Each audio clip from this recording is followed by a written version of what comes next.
மூன்றாம் பாவம் இந்த ஐந்தாம் பாவத்தோட ஐந்தாம் பாவத்திலையும் அதேமாரி ஆறாம் பாவத்தோடு இந்த ஆறாம் பாவம் இதோடு சேர்ந்து லக்னம் மூன்றாம் பாவம் நட்சத்திரத்திலிருந்து 5 6ஆம் பாவத்தோடு சேர்ந்து அதில் இருக்கிற உபநட்சத்திரத்தில் இருந்தால் உணர்வு புலன்கள் மூலம் வைரஸ் சம்பந்தமான நோய்கள் ஏற்படும். ஏன்னா 6ஆம் பாவம் நோய்கள் இல்லைங்களா, 5ஆம் பாவம் உணர்வு பூர்வமான விஷயமா இல்லைங்களா. அப்போ அது சம்பந்தமான வைரஸ் சம்பந்தப்பட்ட நோய்கள் ஏற்படும். இதே 6ஆம் பாவத்துக்கு பதிலாக இந்த இடத்துல 8ஆம் பாவமாக இருந்தால்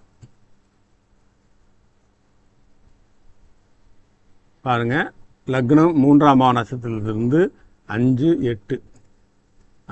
8 உபநட்சத்திரமாக இருந்தால் சித்தப்பிரமை பிடித்தது போல் இருப்பார். இந்த சித்தப்பிரமைங்கிறது இதுதாங்க.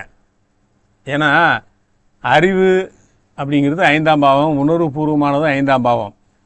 இது 8ஆம் பாவத்தோட தொடர்பு கொள்ளும்போது 6ஆம் பாவம்னா நோய் மட்டும் சித்தப்பிரமை மாதிரி இருக்காது, நோய் இருக்கும் அவருக்கு.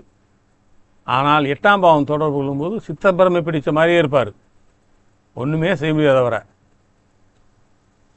ஆகவே 8ஆம் பாவம்ங்கிறது மனநோயாளியாக மட்டும் இருப்பார் சில சமயம். இந்த 5 சேரக்கூடாது. வெறும் 8ன்னா மனநோயாளியாக இருப்பார். இந்த 5 சேரும்போது சித்தப்பிரமை பெற்றவராக இருப்பார்.